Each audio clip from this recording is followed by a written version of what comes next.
de Pelotas, né? São 8 horas e 5 minutos. Estamos fazendo um hangout com o professor Adolfo e o professor Fernando a respeito do tema de ensino híbrido. Professor Adolfo, eu passo a palavra, então, para que possa fazer uma breve apresentação, tá bom? E depois eu passo para o Fernando. Ok. Bom, boa noite a todos. Como o Rogério apresentou, meu nome é Adolfo Tanzi Neto, eu sou consultor da Fundação Lehman, estou já nesse projeto com a Fundação Lehman há 2 anos, e eu, Fernando e a Lilian também, que é outra organizadora do livro, nós fomos os coordenadores de um projeto que a gente chamou de Grupo de Experimentação e Ensino Híbrido. Eu sou doutorando em Linguística Aplicada, estudo da linguagem, então tenho um foco bastante na questão de educação e linguagem, e tenho trabalhado já há algum tempo com tecnologias na educação, tecnologias digitais na educação, né? No momento eu estou aqui na Universidade de Oxford, eu sou doutorando visitante, pesquisador visitante aqui do Departamento de Educação e Psicologia da Educação. Estou aqui então com um fuso de 2 horas aí de vocês, e aqui está menos 7 graus no momento. Então a gente está agora já num bom inverno aqui em inglês, né? Mas a gente aceitou, né? Assim, a gente ficou muito feliz com o convite do Rogério, e saber que também quando ele comentou que ele é cursista, né, faz parte do curso, e a gente vai falar um pouquinho então do que o que a gente está querendo discutir com o ensino híbrido e personalização, né? Esse projeto, pessoal, ele nasce de uma vontade da Fundação Lehman. A Fundação Lehman tem, assim, o grande cerne, né, da Fundação é buscar melhorias para a educação pública brasileira, né? Então, tem diferentes frentes, diferentes projetos acontecendo. E eu e a Lilian e o Fernando, a gente foi chamado para esse projeto, que teve início em fevereiro do ano passado, uma viagem para a Califórnia, onde se visitou o que tinha mais assim, o que estavam usando em termos de tecnologia digital na educação de ponta, né? Então foi visitado algumas escolas no Vale do Silício, foram visitadas escolas que já trabalham com o que eles chamam de blended learning, e foi para a gente ter um panorama geral o que estava sendo discutido nos Estados Unidos, né, em termos de tecnologia. E aí, quando nós trouxemos essa discussão para o Brasil, a gente sabe que o Brasil, quando usa blended learning, às vezes eles têm um foco na questão da educação à distância, né, e desse ensino semipresencial, né? O blended learning é muitas vezes traduzido como ensino semipresencial. Então a gente trouxe traz aí, né, uma nova conversa chamando de ensino híbrido, até para diferenciar que a gente não está discutindo o ensino semipresencial, apesar que quando vocês olharem a nomenclatura em inglês, chama blended learning também, né? O que é esse ensino híbrido? Então, o ensino híbrido tem um foco na personalização do ensino. E aí a personalização do ensino é uma agenda de discussão já desde 2000 e que está acontecendo em diferentes países, né? A gente tem essa discussão nos Estados Unidos, aqui na Inglaterra. Aqui na Inglaterra começou em 2004, Austrália, Canadá, e isso parte de uma conversa de que a gente tem que mudar a questão da aula de um para muitos, né? A famosa aula tradicional, expositiva, em que a gente acha, né, e conta com apenas um modelo de aula, e que a gente tenta, né, da melhor forma possível, ajudar 20, 30, 40, quando a gente tem dentro de uma sala de aula, né? E o que a gente tem visto com o uso das tecnologias digitais, né, e isso não só aqui, né, aqui na Inglaterra ou mesmo nos Estados Unidos, e até no Brasil, que a gente teve um momento, né, de encantamento dessas tecnologias. Então todo mundo, que legal, bom, agora a gente tem lousa interativa, agora a gente tem projetor na sala de aula, eu agora acesso o Google com os meus alunos, eu tenho tablets, né, as tecnologias estão, né, gradativamente aí entrando na discussão da educação. Mas o que a gente tem visto, que eu acho que essa foto deixa bem claro, né, é que a gente colocou a tecnologia, mas não mudou muito o sistema a metodologia de ensino, né? Ela continuou da mesma forma, né? A professora lá na frente, agora ela tem a lousa digital, né? Nos melhores dos mundos, os alunos com os seus computadores e continuou do mesmo formato, né? Então, essa discussão que a gente buscou lá fora, que a gente falou, né, foi esse momento lá na Califórnia, será que isso é suficiente hoje, né, para a gente pensar para a formação dos alunos na contemporaneidade? Será que esses letramentos que a gente está trabalhando, né, o lápis do papel, é o suficiente hoje para esse aluno entrar no mercado de trabalho do século XXI? Todos esses questionamentos, né, que a gente tem feito quando a gente traz a questão das tecnologias digitais, traz também uma questão de como é que a gente vai trabalhar isso. E eu acho que isso é muito pouco discutido no Brasil, né? A metodologia de uso de tecnologias é muito pouco conversada. A gente sempre conversa do como usar a tecnologia digital. Então, como que eu vou usar o tablet? Como é que eu trabalho com um blog? Como é que eu trabalho com o uso digital? Mas como isso vai se dar dentro da sala de aula, acho que ainda falta muita discussão. E eu acho que o nosso projeto parte disso. Nós chamamos na época, fizemos um edital, a Fundação Lama fez um edital, chamou, nós estávamos com 17 professores, desses professores, nós tínhamos professores de escola pública e escola privada, em diferentes estados, então a gente teve professores de estados de Minas, São Paulo, Rio de Janeiro, Santa Catarina, né, que participaram desse projeto. E aí, vou falar um pouquinho para vocês desse externo, que é a personalização do ensino, né? Então, o Miliband, que foi o secretário da Educação em 2004 aqui na Inglaterra, ele pondera que o ensino personalizado não é o retorno das teorias de ensino centrado no aluno, né?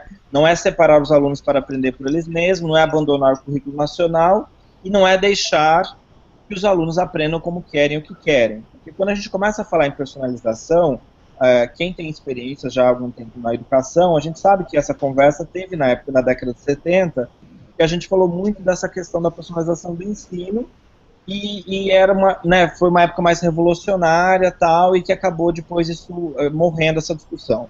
Né? Mas ainda a questão do ensino centrado no aluno, né, eu acho que a gente ainda, né, muita coisa foi conversada tal.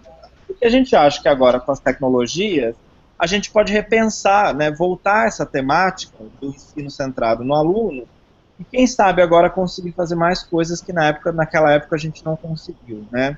Então, Hargreaves também, em 2006, propõe que a personalização do ensino deve estar pautada em novos pontos norteadores, né? Então, avaliação para aprendizagem, aprender a aprender, a voz do estudante, currículo, novas tecnologias, projeto da escola e organização, aconselhamento e orientação, desenvolvimento da força de trabalho. Bom, vocês começam a perceber que a gente não está só falando de tecnologia, né, digital. Ela está como um dos fatores que podem auxiliar a gente nesse processo de personalização. Então, isso foi um tema que a gente trabalhou muito quando a gente reuniu esse grupo de professores para repensar mesmo esse contexto escolar e como que a gente conseguiria dar conta de oferecer, talvez não da forma mais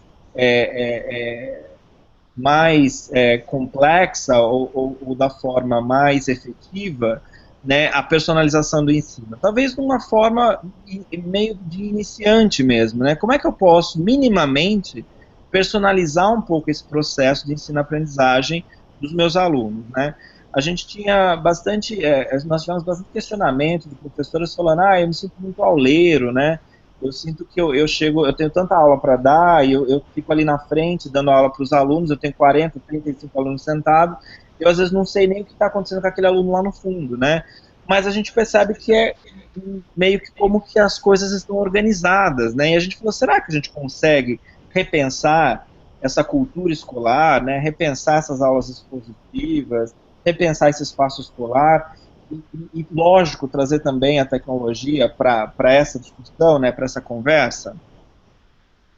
Bom, e aí o que nós usamos como base para essa conversa, o Instituto Clayton Christensen, tem livros publicados e tem discutido muito essa questão do blended learning, que eles chamam lá, e a gente está chamando aqui de ensino híbrido, que é essa conversa do como é que a gente pode juntar esses dois mundos. Então, a gente já tem muita coisa hoje online, né? Então, a gente tem lá os ambientes virtuais de aprendizagem, a gente tem agora a questão da gamification, né? Que é essa coisa dos games entrando cada vez mais forte para a gente trabalhar com atividades de matemática, de ciências.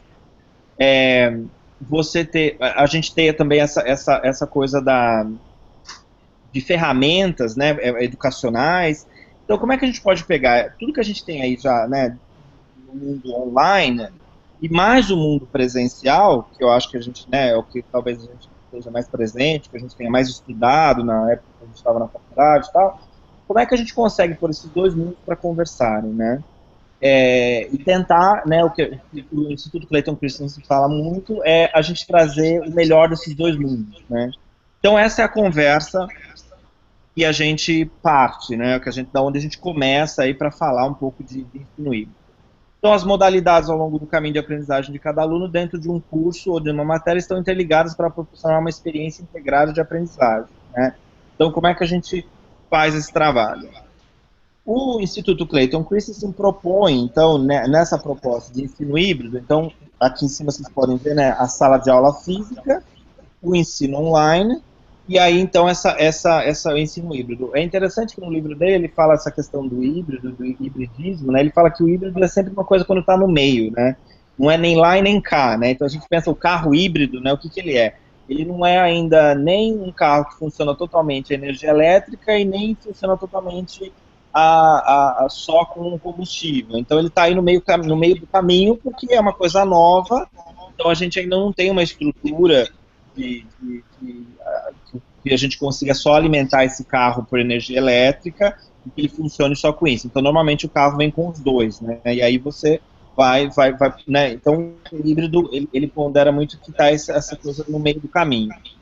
Para esse ensino híbrido, ele propõe alguns modelos, né, que são possíveis de se trabalhar com o ensino híbrido.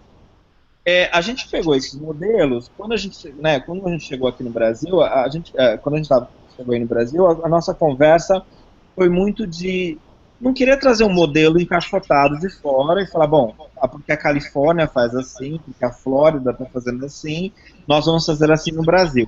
Então a gente foi experimentando esses modelos para a gente ver até o que é possível para nós, né, o que seria possível para a nossa escola, para o nosso contexto brasileiro, e o que não seria. E até por isso que a gente quis também ter professores de escola pública, ter professores de escola particulares, para a gente ter essa conversa um pouco mais interessante, né? E então eles colocam esses modelos. Então depois o Fernando, quando entrar na conversa, ele vai explicar um pouquinho melhor cada modelo. Mas ele dá dois exemplos aqui que é interessante, que ele fala que esses que estão com a caixinha verde, ele chama de modelos sustentados, né? Os modelos sustentados são modelos que a gente consegue fazer né, o uso desse modelo e sem destruir muito, sem ter que quebrar muita coisa dos nossos paradigmas e do contexto que a gente está hoje da nossa escola. E os disruptivos são modelos que a gente realmente precisa de uma força maior para repensar a cultura escolar, para de outros auxílios que, de repente, você sozinho não consiga fazer. Você, de repente, vai precisar do envolvimento da escola como um todo, né? Esse aqui é a foto do grupo, que a gente gosta sempre de mostrar, né? Porque acho que traz aí o grupo todo e o envolvimento de todo mundo nesse projeto, né? Como eu falei para vocês, a gente não quis também fazer um projeto que fosse só eu, o Fernando e a Lília. Então, a gente queria ter outros pares e outros pares de contextos bem diferentes, né? Para voltar, então, nessa questão de como é que a gente vai repensar essa sala de aula do um para muitos, né? Que eu acho que traz, né, uma agonia muito grande. A gente conversa com bastante professores mais novos, né? Que graduaram faz pouco tempo, e eles têm muito essa vontade, né, essa gana de querer mudar, de falar, pô, como é que eu faço para dar atenção mais para esse aluno, para aquele aluno? E eu confesso com vocês que eu sou de uma outra geração e às vezes realmente a gente está mais acostumado a falar, não, vai essa aula mesmo, que é assim, que a estrutura tá organizada dessa forma, né? Então também ter essa voz dos professores mais jovens foi muito interessante para a gente, para ver como é que era possível mudar, né? É possível a gente repensar essa sala de aula. Então, a gente trouxe uma discussão de como reorganizar esse espaço da sala de aula, refletir sobre o papel do professor, quer dizer, o professor é esse agora do século XXI, né? Então, é um professor mais, não é mais o transmissor, né? O que a gente tanto fala quando a gente estuda tecnologia, né? Um professor mais tem um trabalho mais de curadoria, né? De encontrar diferentes ferramentas, ou diferentes formas que esse aluno pode trabalhar para chegar a entender um conceito, né? Alguma coisa da aula que está sendo dada. Refletir sobre o papel dos estudantes, quer dizer, que papel é esse agora desse estudante na contemporaneidade, né? Refletir sobre avaliar para profissionalizar, como é que eu avalio agora, não de uma forma só para, você tirou D, você tirou A, não, mas como é que eu faço um sistema de avaliação que eu consiga repensar a minha próxima aula com os resultados que eu coletei nesse momento que eu estou com os meus alunos. Então, é também um repensar desse sistema de avaliação, né? Eu vim de uma estrutura escolar que a avaliação era para saber se sabe ou não sabe, né? Dados não eram para ser usados bom, o professor vai dar aqui uma avaliação para saber o quanto mais eu preciso ainda para chegar na onde eu estou esperando, ou como é que está a sala de aula, né? Realmente é um sistema mais de avaliação né, passar para reprovar, né? Então, a gente está falando aqui de uma avaliação como um sistema de intervenção mesmo, né? Eu avaliei, eu coleto dados, e aí agora eu posso fazer uma intervenção, né, fazer trabalhos diferentes com esses alunos. Nada de muito diferente do que a gente fala bastante já, né, quando a gente lê textos e artigos na área da educação, né? Repertoriar o professor e promover a troca de experiência, né? Quando eu falo isso, né, de não ser nada novo, é que realmente não é nada novo. Mas o que a gente está querendo falar agora é que talvez agora, com as novas tecnologias digitais, a gente consiga fazer coisas que a gente tem falado há muito tempo, né? A gente fala há tanto tempo da autonomia do aluno, né? Como é que eu dou autonomia para esse aluno? Ele está sentado ali ouvindo minha aula expositiva, né? Que eu já escolhi o conteúdo, eu já escolhi os meus slides, ele está ali no máximo vendo eu passar os slides, os filmes ou os trechos de filme que eu escolhi. Quer dizer, alô? Oi? Tô te ouvindo. Oi, voltou? Ah, tá. Aqui para mim ficou um silêncio, eu acho que eu tive a sensação que parou. Não. A gente falar, né, dessa questão do aluno ter autonomia, né, da gente falar né, isso já é de tempo, desde 96 que a gente fala do aprender a aprender, né, os pilares de Delors, que a gente, mas quando você lê, você acha interessante o artigo, você fala, tá, mas como é que eu faço isso na sala de aula, né? Como é que esse aluno vai aprender a aprender se sou eu que levo, sou eu que sou o transmissor, né? Sou eu que levo tudo pronto. Como é que esse aluno vai ter autonomia se ele está ali sentado, vendo uma aula atrás da outra, em que o professor está lá na frente e ele está ali sentado ouvindo, no máximo copiando ou fazendo anotação. Quer dizer, a autonomia que ele tem é de escolher como é que ele vai anotar a minha aula, né? Então, não é uma autonomia de busca, né, uma autonomia do que a gente espera hoje de um aluno que quer entrar aí no mercado de trabalho, que tem hoje cada vez mais, a gente tem essa discussão né, da formação continuada, de que, né, você faz a faculdade, mas você tem que continuar aprendendo. Quer dizer, é dessa autonomia que a gente está falando, né?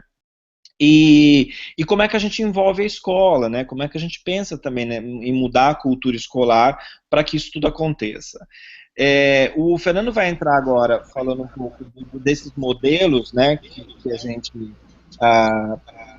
o Instituto Clayton Christensen fala sobre ensino híbrido, e aí a gente retoma depois aí o Fernando um pouco, a gente tem alguns testemunhos de alguns professores que falam como é que foi o processo deles, né, nessa questão do ensino híbrido, e a gente tenta finalizar um pouco essa conversa, resgatar um pouco esses pensamentos que eu trouxe para vocês no começo, Mas eu acho que é interessante a gente falar agora um pouquinho de que modelos são esses, para daí a gente voltar de novo na conversa da autonomia que a gente está querendo, da autonomia que a gente está querendo propor para esse aluno, do papel do professor que a gente está repensando, da cultura escolar que a gente está querendo mudar, né? Fernando. Obrigado, Adolfo, pela palavra. É um prazer estar com vocês hoje aqui falando de ensino híbrido. Eu sou o Fernando, assim como Adolfo, participei na coordenação do curso de ensino híbrido que a gente desenvolveu na Fundação Lehman. Eu sou consultor da Fundação Lehman, atuo em duas frentes lá, uma frente é trabalhando com o projeto de ensino híbrido, que a gente está falando aqui agora, e outra frente trabalhando com o projeto Khan Academy, no acompanhamento e formação de professores das escolas públicas para utilizar a plataforma Khan Academy no ensino de matemática. Além disso, eu sou professor de matemática, sou mestre em tecnologias, utilização de tecnologias no ensino, e também trabalho com consultoria em outras plataformas digitais. Bom, voltando aqui ao que interessa. Os modelos que a gente vai tratar hoje aqui são os 4 modelos rotacionais, que são a sala de aula invertida, o rotação por estações, o laboratório rotacional e a rotação individual. Tá? Eles são os que a gente considera mais parecidos e mais fáceis, entre aspas, de serem aplicados na realidade que a gente encontra na grande maioria das escolas do Brasil. Então, a sala de aula invertida acho o mais famoso deles, né, onde a teoria é estudada em casa, com formato online, onde o aluno utiliza uma tecnologia para isso. E a aula é usada para outras propostas, diferentes daquela proposta expositiva, como discussões com os alunos, trabalhos em grupo, tudo a partir daquilo que foi aprendido pelos alunos no estudo em casa. Então aí a gente percebe uma inversão, né? O que era feito em classe agora é feito em casa e vice-versa, porque a tarefa é dada antes da aula, para o aluno conhecer mais sobre o conteúdo que ele vai aprender na sala de aula. E aí tem algumas formas de valorizar o trabalho do aluno em casa. Então o objetivo do professor, ele deveria enfatizar atividades que priorizem a descoberta e a interação dos conceitos com o estudo da teoria. Então, algum experimento que o professor quer que o aluno faça em casa antes, algum vídeo que ele veja que aborde um aspecto específico do conteúdo que o professor quer trabalhar, alguma coisa que desperte no aluno o interesse e que dê uma base suficiente para aprender esse conteúdo em sala. Então, a partir disso, quando os alunos estão em sala de aula, o professor tem um papel de mediador entre o conhecimento aprendido pelos alunos e o que ele está trabalhando em classe, né? E alguns estudos mostram que os modelos que começam pela exploração dos conceitos por parte dos alunos, para depois formalizar esses conceitos, eles são mais eficientes, porque é até colocado um questionamento que não é possível a gente buscar a resposta antes de pensarmos nas perguntas. Depois disso, a gente tem um modelo de rotação por estações. Pode passar isso. Nesse daí, os alunos são organizados em grupos. Cada grupo tem a sua tarefa e os seus objetivos específicos. E todos os objetivos de todos os grupos, aí fica livre para o professor dividir os alunos em quantos grupos ele achar necessário, todos os objetivos são ligados ao objetivo maior, que é o objetivo da aula, algum conceito principal da aula. E um desses grupos tem uma atividade online com tecnologia, para caracterizar o ensino híbrido. E nesse grupo, os alunos possivelmente ficam mais independentes, trabalhando preferencialmente de forma colaborativa, em alguns momentos, e individual em outros, havendo uma mescla desses momentos de trabalho em grupo e individual. O professor pode ficar mais próximo de um dos grupos para ajudar os alunos que precisam de mais atenção, ou ele pode ficar livre, esse livre com pequena aspas aí, porque ele pode ficar livre para rodar nas estações e acompanhar o aprendizado dos alunos. O papel dele, ele que vai definir. Se tiver uma estação que é necessário que ele fique mais preso nela para ajudar mais alunos que tenham dificuldade, ele pode ficar. Caso contrário, ele pode ficar acompanhando todas as estações, andando e participando de cada uma delas. Ele terá um papel de mediador do conhecimento. Veja que o professor não é mais o detentor do conhecimento, onde ele vai ficar na sala de aula como centro das atenções. Ele vai ter um papel de mediador do conhecimento e vai ajudar os alunos nas atividades, que já vão estar explícitas nas estações. Então, os alunos já vão saber o que eles devem fazer em cada uma das estações. Após um determinado tempo, os alunos vão trocar de estação e vão passar por todas. Então, na rotação por estações, eles passam por todas elas, e por isso o objetivo delas tem que ser independente uma das outras. Porque se o objetivo da 2, da estação número 2, depender da número 1, quem começar pela estação número 2 não consegue fazer a atividade proposta nela. Certo?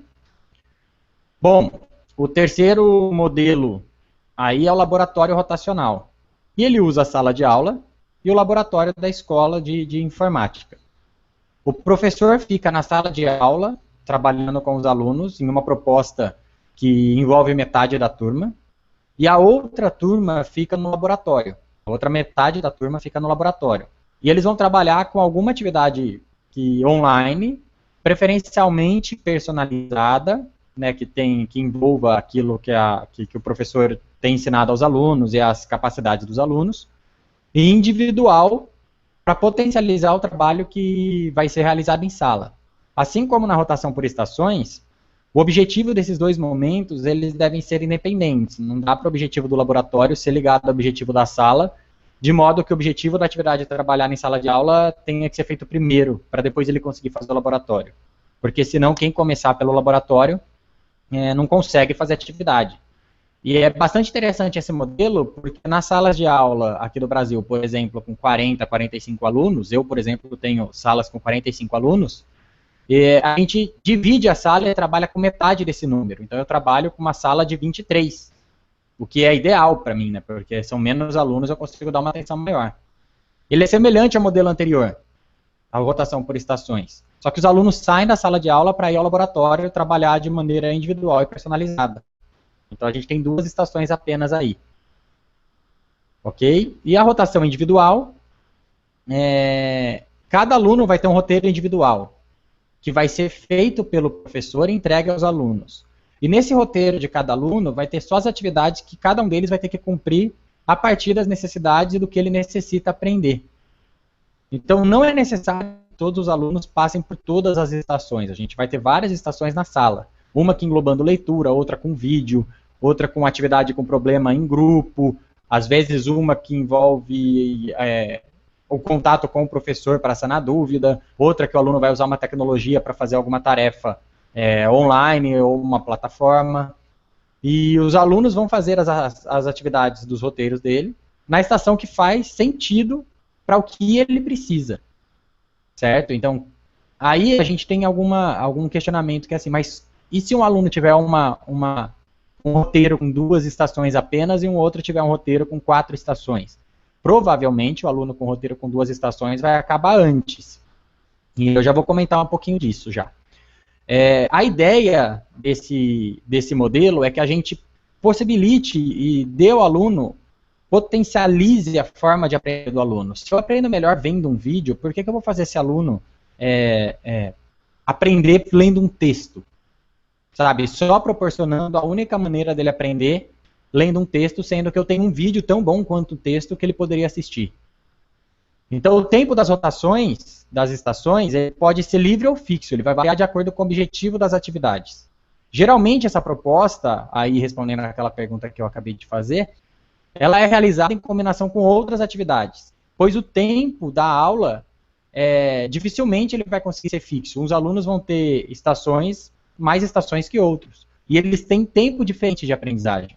Então a gente tem sempre que pensar em atividades para aqueles que, por exemplo, terminam mais cedo. Eles podem ajudar os alunos que estão com mais dificuldades para aprender o conceito. E assim vai liberar o professor para aqueles alunos que têm necessidades específicas, que o professor precisa atender e dar um foco específico. Ok? Pode passar, Adolfo. Aí agora a gente vai ver os depoimentos de professores que participaram com a gente do grupo de experimentações. Esse primeiro depoimento é da professora Carla e da Flávia. Elas são professoras, a primeira que fala é a Flávia, ela é professora de matemática, a Carla de ciências, do Fundamental 2, do Ginásio Experimental Carioca do Rio de Janeiro. E elas fizeram parte do nosso grupo de experimentações, elas vão falar um pouquinho para a gente das práticas que elas tiveram em sala. A ideia da organização da sala é que a gente tem uma aula diferente para o aluno. O nosso aluno, ele está muito desmotivado hoje em dia, com tanta coisa que está acontecendo aí fora, com tanta tecnologia. Então, a gente busca ter uma aula diferente do tradicional, que envolva mais, que motive mais o nosso aluno.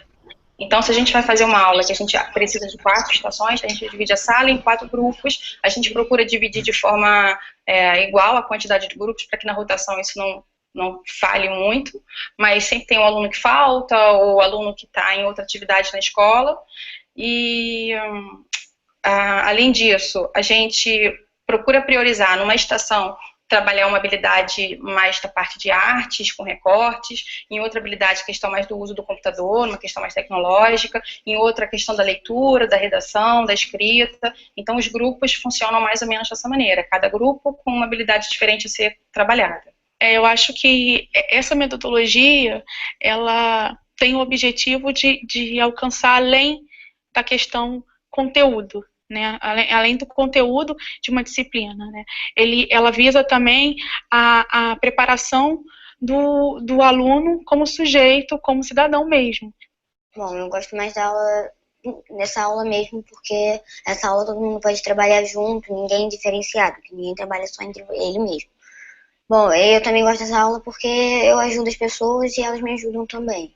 A gente vê que o aluno, ele ganha uma maior autonomia, né? Na verdade, ele aprende a aprender com esse processo, ele ganha uma interação aluno-aluno, em que ele consegue se comunicar com o colega, tirar as dúvidas com o colega, ter uma parceria no processo de ensino-aprendizado, mas também uma parceria como pessoa, né? E até mesmo com o professor. Ele tira aquela visão do professor como uma pessoa distante, um sujeito distante, né, em que ele pode tirar uma dúvida ou outra e passa a ter uma conversa mais próxima do professor, um diálogo mais próximo do professor.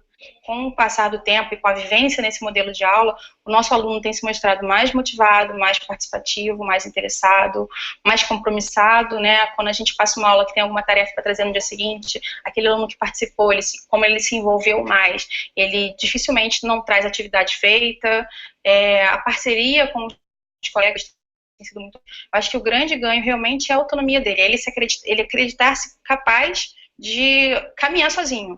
Ele recorre sempre ao professor, ele recorre muito aos colegas, mas ele não fica mais esperando que o professor faça alguma coisa por ele. Ele senta lá, faz o seu trabalho, desenvolve aquilo sozinho e vai caminhando, vai para frente. Então, sem dúvida, ele ganha, porque ele começa a ter uma postura de cidadão, ele começa a pensar criticamente, ele começa a saber que ele tem que se comunicar, que ele tem que interagir, que ele precisa refletir sobre as informações que ele recebe, né? Então, sem dúvida, ele tem um ganho além do conteúdo, além da formação acadêmica dele.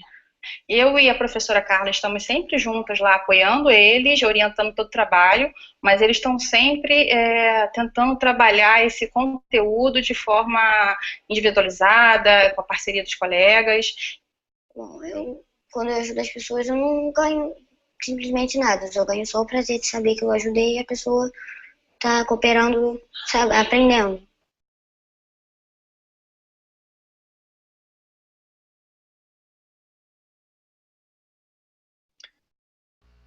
Aí nós vamos ver mais 2 depoimentos de professores que participaram do grupo de experimentações. O primeiro que vai começar é o professor Eric, de História.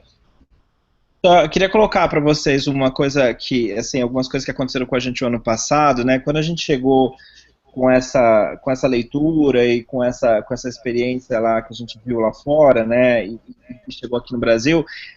E aí, quando a gente sentou com os professores todos, né, para conversar, como é que a gente faria isso para a nossa realidade brasileira, né? Eu acho que uma coisa muito interessante que a gente fez como primeiro desafio nosso foi de não usar a tecnologia, mas tentar quebrar a aula expositiva, que eu acho que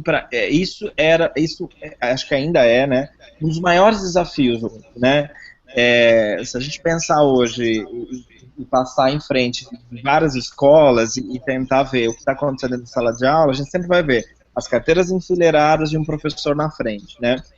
Então a gente começou pensando no professor, quando a gente conversou com os professores, eu e o Fernando, a gente trabalhou muito fazendo tutoria via Skype com esses professores que estavam em outros estados, né? Então a gente falou, olha, vamos fazer o seguinte, você já tinha um plano de aula, não tinha? Então você ia usar o quê? Ia usar o livro, eu ia depois apresentar esses slides, depois eles iam fazer essa atividade. A gente falou assim, então vamos fazer o seguinte, vamos pegar essas 5 atividades que você ia fazer hoje nessa aula, e vamos pegar essas atividades e transformar em estações. Então a estação 1 vai ser o livro didático, a página tal. A estação 2 vai ser eles vão ali no canto onde vai estar o projetor e eles vão ver esses slides que você ia apresentar. Na outra estação vai ser então essa atividade do livro que eles vão fazer de novo. Na outra vai ser a produção final. Foi muito interessante porque os professores começaram a sentir que é possível você sair desse palco e dessa aula de um para muitos e como isso dá tempo para você conseguir sentar com um grupo pequeno de 4, 5 alunos e ver o que eles estão fazendo, né? Então até quando a gente chegou no módulo que a gente estava discutindo a avaliação, né? A grande discussão era assim, mas como é que avalia no ensino híbrido, né? E os professores trouxeram isso. Quando eu sento com um grupo pequeno, de 4, 5 alunos, e vejo eles trabalhando, e faço pergunta para eles, o que eles estão entendendo, o que eles já fizeram, ali eu já consigo ver quem está pegando, quem está entendendo, quem não está entendendo o que está sendo feito, né, em sala. Então, foi muito interessante esse primeiro movimento que a gente fez, só de quebrar essa aula expositiva. E depois começar, como vocês viram, a aula da Carla e da Flávia, que já tinha ali, eles estavam usando o netbook e tal, porque quando a gente pensou na metodologia, né, quando você dá um passo atrás, você vai pensar a metodologia para usar a tecnologia, você repensa até como é que você vai usar a tecnologia. Para a gente começou, será que eu preciso de 40 tablets para uma classe de 40 alunos? Não. Né, porque a gente descobriu que não, porque você fala, bom, numa estação eu posso ter 4 alunos com 4 tablets, mas na outra estação não precisa ser tablet, a outra estação pode ser cartolina, e eles vão fazer uma produção, vão fazer um cartaz para colocar lá no corredor da escola. Na outra estação, de repente, é eu ali com eles fazendo um debate, né, quer dizer, quando eu quebro esses espaços, né, esse espaço fixo que a gente sempre imagina da CV, a sala de aula, eu repenso até como é que eu vou usar essa tecnologia, né? Porque a gente tem visto essa tecnologia ser uma transposição do tradicional, quer dizer, os laboratórios de informática que a gente tem, né, é exatamente as carteirinhas enfileiradas, cada carteira com um computador, né? Será que eu preciso de 40 computadores para trabalhar com tecnologia, né? Então, de repente, eu posso ter no canto da minha sala 2 ou 3 computadores que ficam ali no cantinho e que eu consigo, toda vez que eu monto uma aula, eu uso ali como uma estação. É até a questão da lousa digital também, que eu sempre tinha uma aflição com a lousa digital, que eu sempre falo, né? A lousa digital interage com quem? Né? Interage com o professor só, né? Os alunos ficam sentados ali com o caderno, vendo o professor brincar, clicar, o negócio que pula para um lado, pula para o outro, mas é só o professor ali com uma lousa digital. Então, até as escolas que tinham lousa digital falaram, não, vamos fazer então uma estação à lousa digital. Quer dizer, eles vão produzir, os alunos ali com a lousa digital, 4, 5 alunos do grupo, vai ali, vai ter um vídeo para clicar, ou eles vão produzir alguma coisa ali que a gente vai salvar em PDF, depois a gente vai colocar no blog da escola. Quer dizer, você repensa até como você pode usar as tecnologias digitais de forma mais otimizada, né? Bom, vamos lá, então o que o Eric e o Sunaga vão falar um pouquinho sobre a experiência deles. Né? Olá, meu nome é Eric Rodrigues, eu sou professor de História da Escola Municipal Emílio Carlos, que faz parte da rede da Prefeitura Municipal do Rio de Janeiro. Sou professor aqui há mais ou menos 1 ano e meio, trabalhei com as turmas de 8º ano aqui no colégio, utilizando métodos de ensino híbrido. Na aula de hoje, eu procurei mesclar os métodos sala de aula invertida, rotação por estações e fazer uma personalização individual do trabalho de cada aluno, especialmente através da agenda que eu costumo compor e é sempre a primeira etapa ao pensar a aula. Em relação à sala de aula invertida, ele tem que ser sempre um método utilizado como uma opção, porque nem todos os alunos têm acesso à internet, computador em casa, ainda que seja muito válido, tem alunos que se interessam muito por esse método, é sempre preferível contar com uma segunda opção, realmente um plano B para aqueles que não têm esse acesso. Então, na hora de pensar a sala de aula, eu preciso separar eles em grupos, em estações mesmo, onde houvesse a possibilidade de levar computadores. Para isso foram levados 8 computadores para a sala. Esses computadores eram entregues a alunos de acordo com suas agendas, para realizar tarefas em cima daquilo que tinha sido planejado anteriormente, com base nessa personalização. Alguns grupos trabalharam com tarefas de análise, outros com tarefas textuais. Por exemplo, houve uma aluna que já estava bem mais desenvolvida, já estava avançando na aula 7, que era a aula do dia, referente a primeiro reinado e independência do Brasil. E essa aluna já estava analisando uma carta feita por Dom Pedro I a seu filho, Dom Pedro II, quando ele abdicou do trono. Eu acho que esse tipo de análise personalizada é o que me permite encaminhar uma próxima aula para passar num momento à frente. Dá para imaginar que uma aluna como essa, que já está um pouco mais avançada, precisa receber um desafio um pouco mais complexo, talvez para uma próxima aula, para que ela possa chegar a esse tipo de nível, o nível realmente que ela está buscando, que ela consegue desenvolver. Enquanto eu preciso continuar mesclando um pouco dos métodos presenciais de trabalho, não ficar só focado em sala de aula invertida, porque eu tenho um aluno como o Marcos que depende sempre de um espaço físico, de um computador disponível aqui, para que ele possa realizar o trabalho dele. Antes de começar a aula, é preciso viabilizar todo esse material. Normalmente eu peço a alguns alunos específicos que me ajudem com o transporte disso. A diretora mantém o material que a gente utiliza de computadores e cabos num armário na sala dela. A gente teve lá para retirar 8 computadores, são 8 netbooks, que ficam disponíveis exatamente para trabalhar com o ensino híbrido. Em um momento anterior, eu já tenho que ter alimentado esses computadores com o conteúdo para que eles possam trabalhar também offline, caso não haja disponibilidade de banda larga. E a partir disso que a gente pode carregar esses materiais para a sala e dar início à organização do espaço. Uma das principais ferramentas que eu utilizo é o YouTube. Me permite carregar vídeos que eu já elaborei antes, eu mesmo crio os vídeos. Eu utilizo um aplicativo para Android chamado de Explain Everything, que me permite criar aulas dinâmicas, utilizando imagens, mapas, até vídeos dentro do próprio vídeo. Uma vez que eu carrego isso para o YouTube, o aluno que trabalha por sala de aula invertida acessa no YouTube e consegue realizar todas as tarefas em casa. Já aqui eu faço um upload offline desse arquivo para cada computador. O aluno pode acessar ele, tanto o da aula do dia, quanto se ele precisar para algum tipo de consulta, vídeos de aulas anteriores. Uma dica que eu daria ao professor da rede pública que pretende trabalhar com ensino híbrido, que quer se envolver com ensino híbrido e que está pensando em como realizar isso na sua sala de aula, é realmente pensar sempre com criatividade. Eu acho que a criatividade é a essência para você superar as limitações que vão surgindo a cada momento quando você está tentando desenvolver uma coisa nova. E eventualmente você vai ver que vai surgir um momento em que mas você tem sempre acesso a uma pessoa que pode te ajudar a construir aquilo de uma outra maneira, às vezes uma pessoa da direção que viabiliza um recurso técnico, às vezes um colega que tem uma noção da pedagogia, de como desenvolver aquilo, ele pode te inspirar a criar, por exemplo, um método avaliativo diferente, ou pensar numa outra maneira de expor um conteúdo, até de desenvolver uma habilidade. Se você conseguir aliar a persistência à criatividade, persistência porque inevitavelmente a gente se frustra quando lida com algum tipo de dilema, parece que vai ser inviável, mas é sempre possível encontrar uma maneira alternativa e acho que a criatividade é a grande aliada nesse processo. Fernando, você quer falar sobre isso? Falo sim. Ó, aqui está a engrenagem que representa cada um dos módulos que a gente desenvolveu com os professores no grupo de experimentações. Então a ideia é que sempre o estudante esteja no centro de todo o processo de aprendizagem, e aí a gente trabalhou como trabalhar com o estudante no centro, considerando o estudante no centro, como trabalhar com a autonomia do aluno, como trabalhar a tecnologia em sala de aula para proporcionar autonomia, desenvolver autonomia nesse aluno, como avaliar aulas com a tecnologia, onde a gente faz modelos diferentes e nem sempre a gente tem condição de acompanhar mais próximos alunos do que em uma aula expositiva, mas nem sempre a gente está com todos, e como fazer essa avaliação sem que toda a estação minha gere uma coisa impressa. Avaliar, será que é somente dar atividade impressa aos alunos? Observar não é avaliar, por exemplo?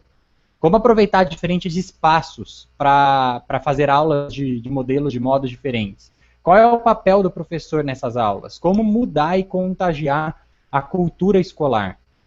Como contagiar outros professores? Qual é o papel da gestão da escola em aulas nesse modelo? Então, tudo isso a gente trabalhou com os professores durante o grupo de experimentações.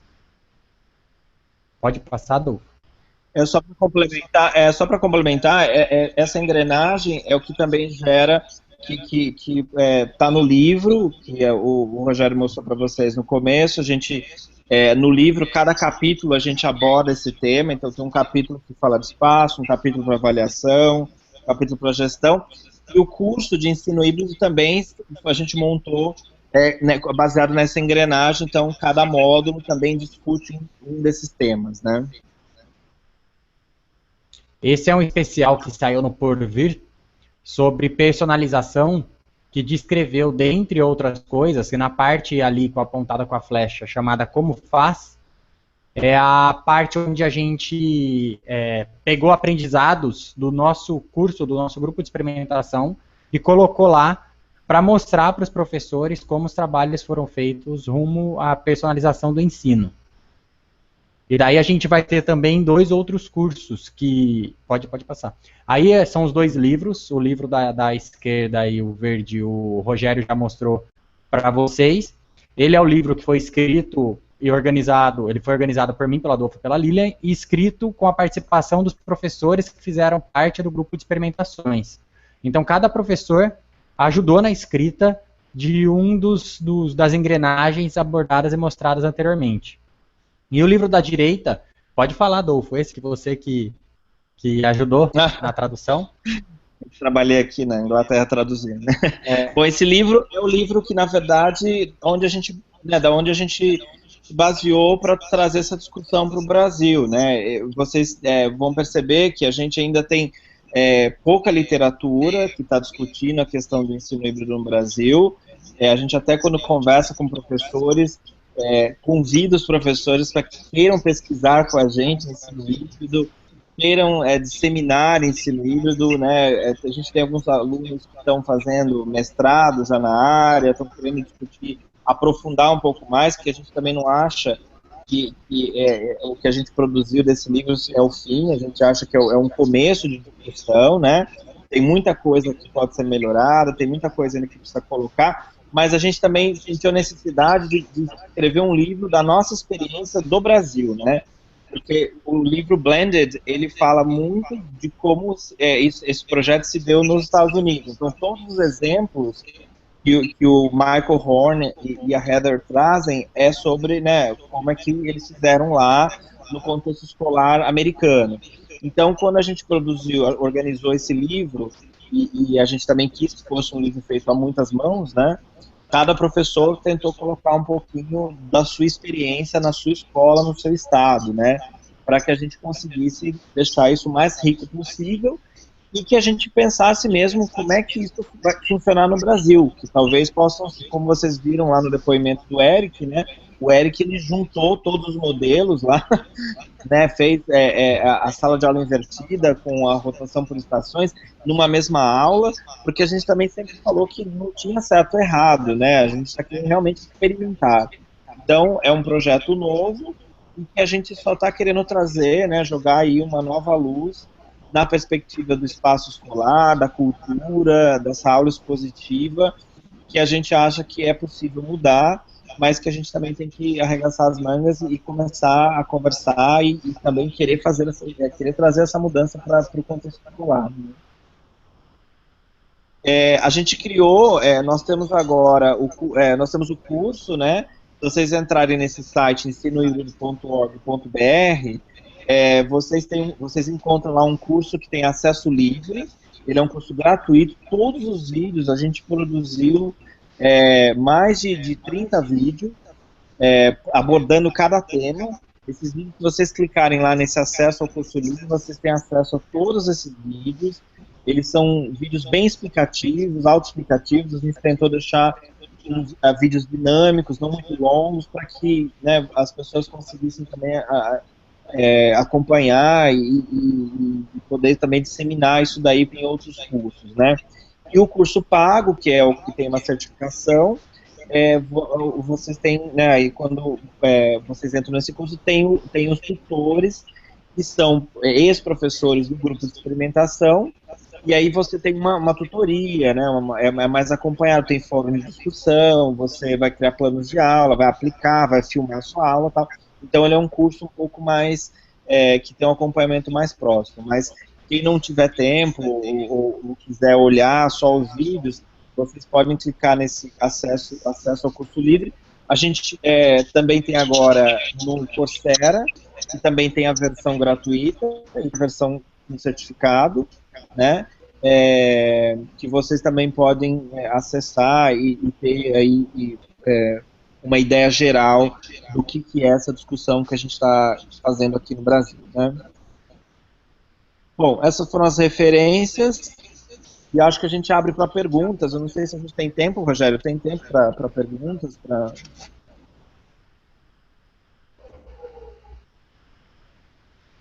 Rogério, seu microfone está desativado.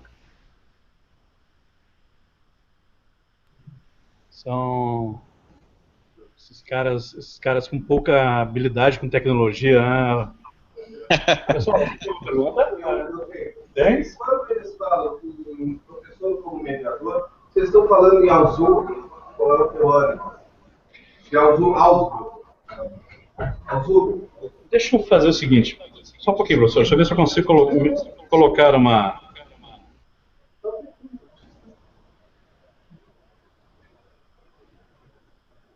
Aqui.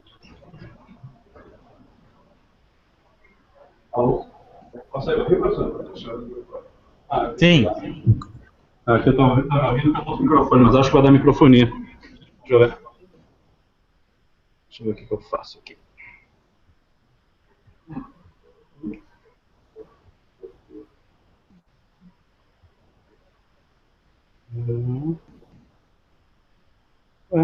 Está desativado direto, né? Em cima. Não, aqui em cima é o meu, é daqui. Do celular é outro. Aqui eu desabilitei aqui, ó. Só que não volta. Aqui tá som. No celular também não dá. Acho que o do computador está correto e o do seu celular que está desativado. Desativou. Aqui.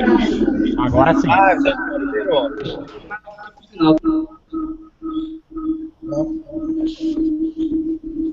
Professor, aqui na porta acho que não vai dar.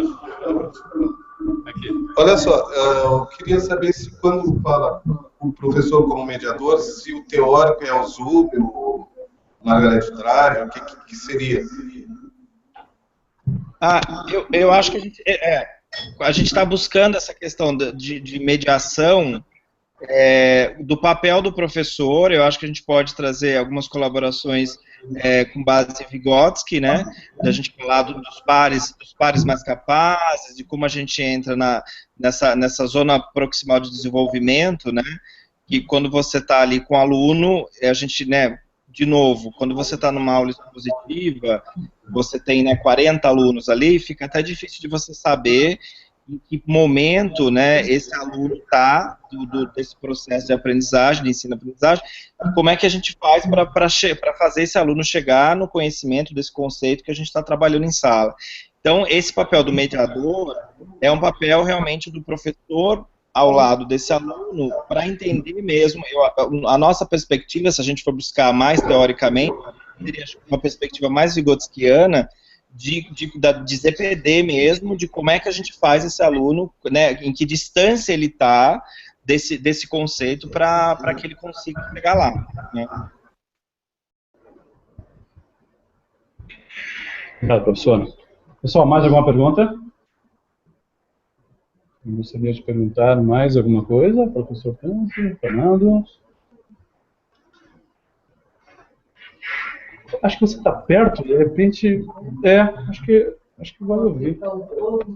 Consegue ouvir, professor? A professora aqui.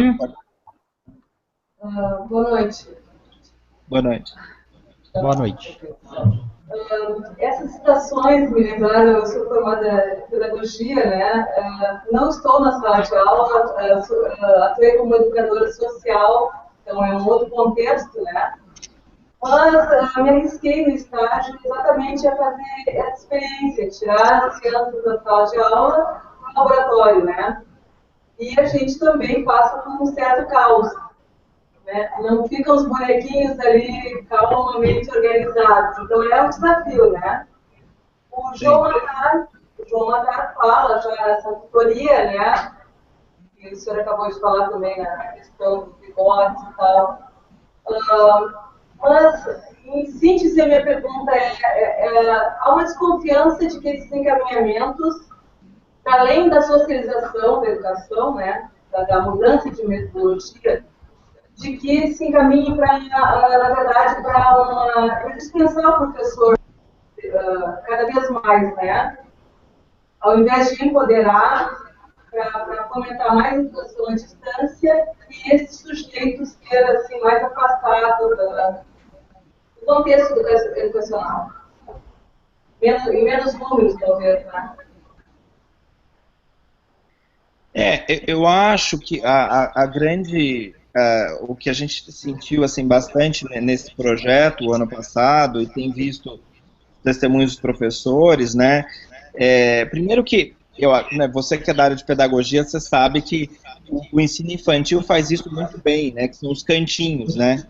Os cantinhos na escola, no ensino infantil, né, ele acontece de forma super dinâmica, né? Então tem lá o cantinho da leitura, né, e a professora às vezes está ali numa aula e tem alunos lá no cantinho da leitura, outros alunos no cantinho onde estão os brinquedos e tal, e a coisa está acontecendo. Eu acho que isso é criado até porque quando a gente pensa no ensino infantil, né, a professora tem esse cuidado de estar mais próximo do aluno, né, e até porque, por causa da idade, às vezes eles nem conseguem ficar ali muito tempo parados, sentadinhos, enfileirados. Mas que, infelizmente, né, esse espaço se perde quando eles entram no ensino fundamental, né.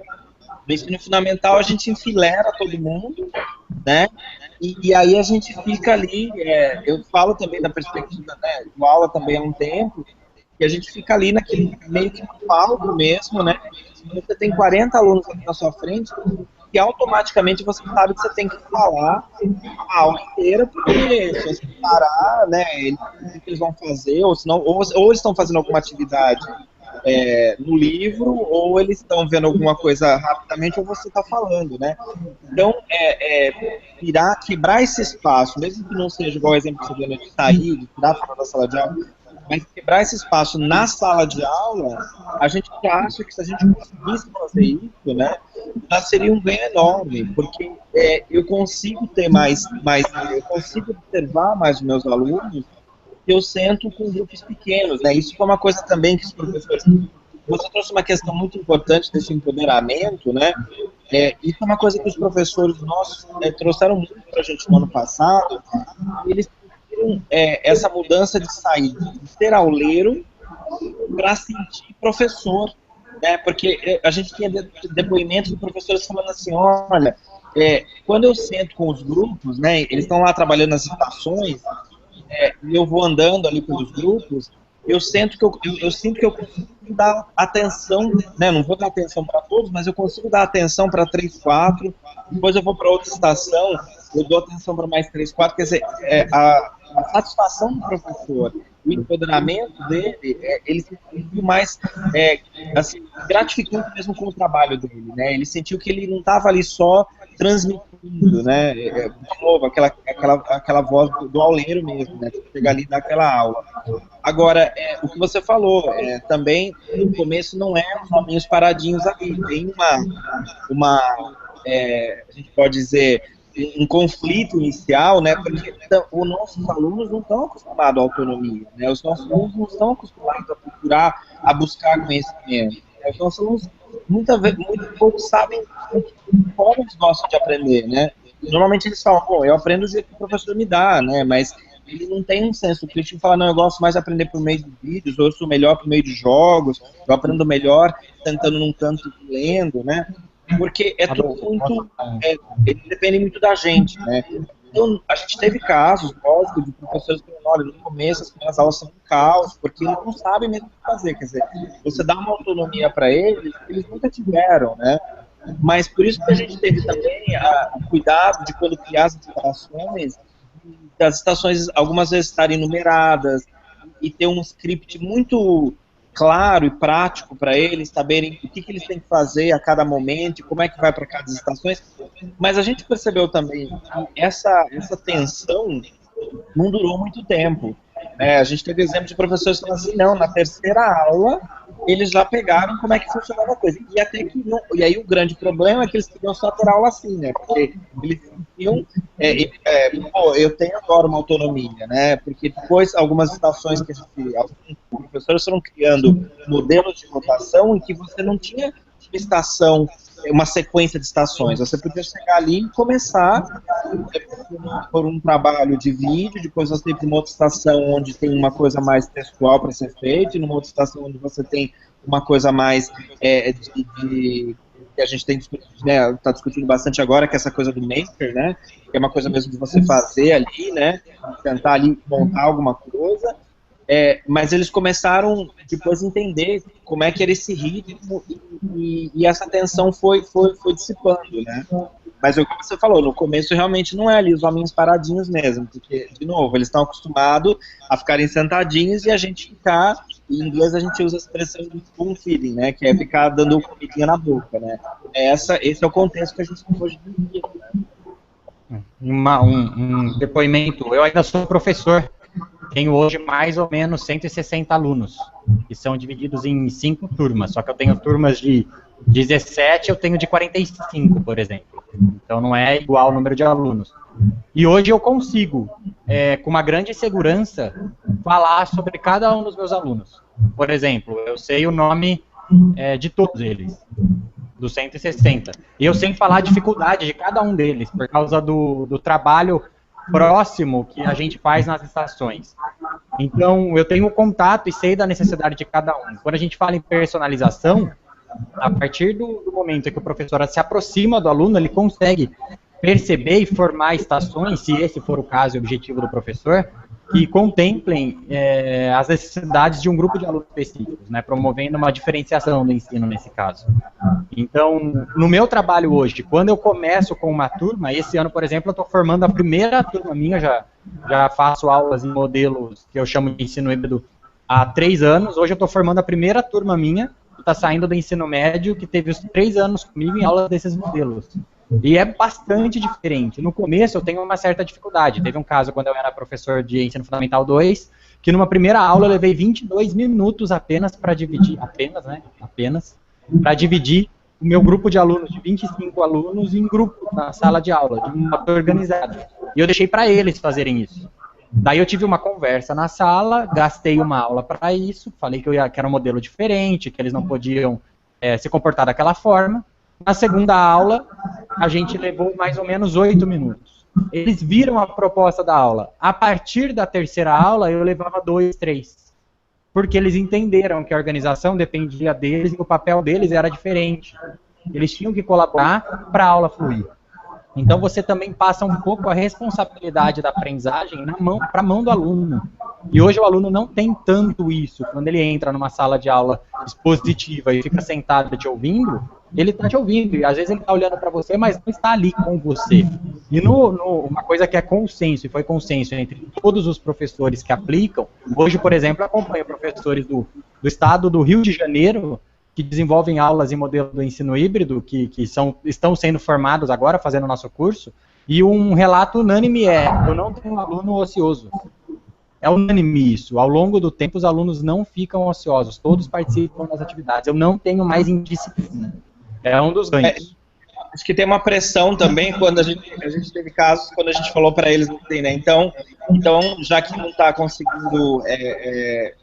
conseguindo a aula híbrida funcionar, então a gente vai voltar para a aula tradicional. Eles, não, professor, pelo amor de Deus, continua com as estações, a gente vai fazer direito, a gente vai parar de conversar, ser mais produtivo e tal. Então, acho que também tem uma questão aí que a gente percebeu bastante no ano passado, que eles gostavam muito de chegar na sala de aula e ter essas estações já montadas e ter essa coisa desse movimento para eles, que é muito legal também, né? De eu estar numa estação, aí eu vou para outra, né?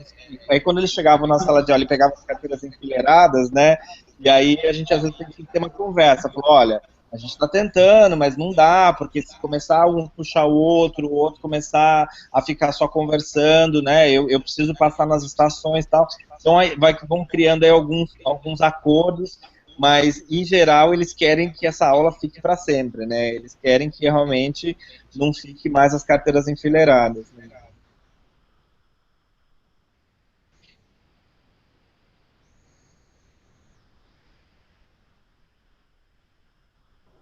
Rogério, seu microfone. Isso. Professor, não, eu estava só perguntando se eles tinham mais alguma pergunta aqui a fazer. Professor, vamos ter que liberá-lo, né? São 11 horas aí, né, na Inglaterra. Agradecemos muito, muito mesmo a sua presença, a presença do Fernando. Eu agora vou dar uma palavrinha também com o Júlio. O Júlio é do grupo de educadores lá do Natal, e ele está num evento lá em Mossoró, né? E eu quero realmente agradecê-los demais, tá, pela participação. Vamos ainda manter mais contatos. Pois não, professor? Com certeza. A gente fica feliz de poder dividir. Eu só ia te pedir, se você puder depois, aquele professor que falou de mediação e falou o nome de alguns autores, se você puder pegar para mim o nome, eu acho que é legal, eu também gostaria de ler e saber, de repente, a gente também tá, né, eu acho que é uma coisa interessante para a gente saber. Eu não ouvi direito muito bem os autores, trouxe mais a perspectiva do que a gente tem trabalhado, mas a gente acredita que quanto mais leitura e mais coisas novas, vem só para enriquecer a nossa conversa, né? É verdade, professor. Bom, eu comentei um pouquinho antes da abertura que eu faço o curso de ensino híbrido, né? E realmente é algo fantástico, é algo que eu realmente não conhecia. A gente tem realmente essa dificuldade daquela sala de um para muitos, né? Quebrar essa barreira não é muito fácil, mas... a gente fala que a gente também passou por isso, né? O ensino híbrido, assim, ele ajuda muito, de uma forma simples, né, a executar. É muito fácil de executar o ensino híbrido, seja no modelo de estações, o Flipped Classrooms, qualquer um deles, né? Professor, muito obrigado, então, tá? Agradeço e vamos continuar mantendo contato. Obrigado, Rogério, pelo convite. Agradeço bastante. Um abraço, Fernando. Um abraço, professor Dante. Um abraço para você, gente. Valeu, Adolfo. Boa noite.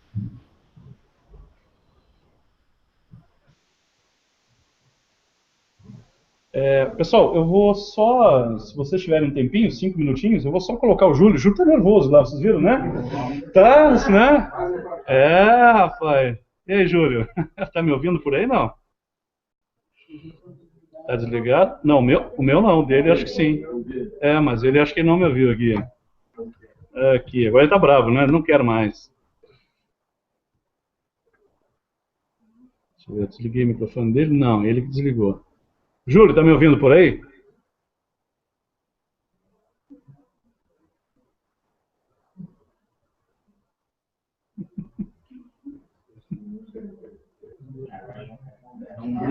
Não quer brincar mais, né? Júlio, tá me ouvindo por aí, Júlio?